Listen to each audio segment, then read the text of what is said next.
The issue of deploying the National Guard and federal agents to U.S. cities, particularly by Homeland Security Secretary Kristi Noem, represents a significant and controversial intersection of federal authority, states' rights, and domestic policy.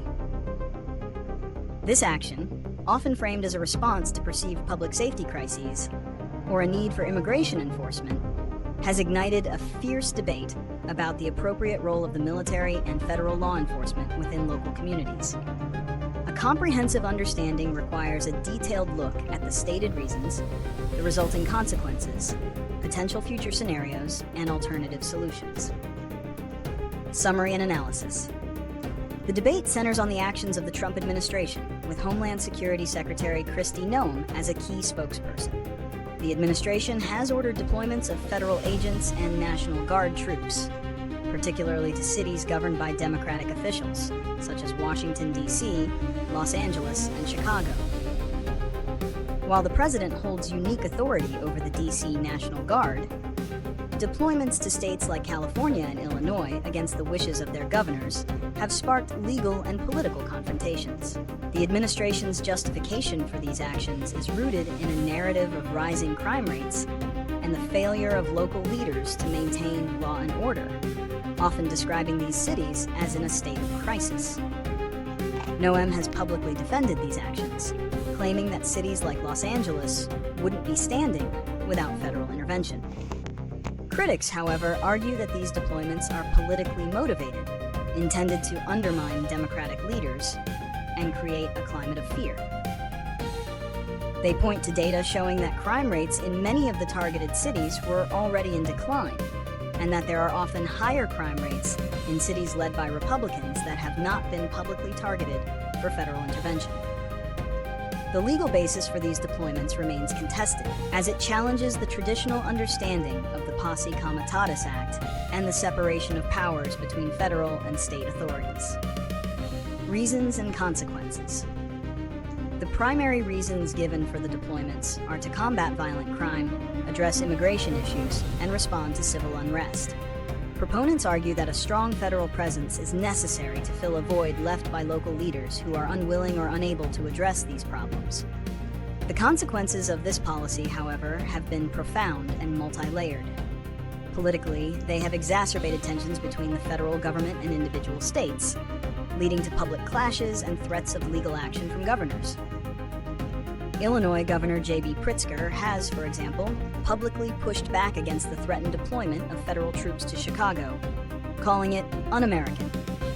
Legally, these actions test the limits of presidential power, with critics arguing that they are a clear overreach and a dangerous precedent for the use of federal forces for domestic policing. On a societal level, the deployment of uniformed, often heavily armed troops in American cities can inflame tensions, lead to increased fear, and undermine public trust in both law enforcement and government institutions. Rather than fostering a sense of security, these actions can contribute to a feeling of being under occupation, which in turn can lead to less cooperation between communities and law enforcement, ultimately hindering long-term public safety goals. The financial cost of these deployments is also a significant consequence, with taxpayers nationwide footing a bill that can run into millions of dollars per day. Prediction. Looking ahead, this issue is likely to remain a central point of contention, particularly in a politically polarized environment. With the precedent set, it is plausible that federal-level officials will continue to use the threat of troop or federal agent deployment as a political tool against opposition-led cities.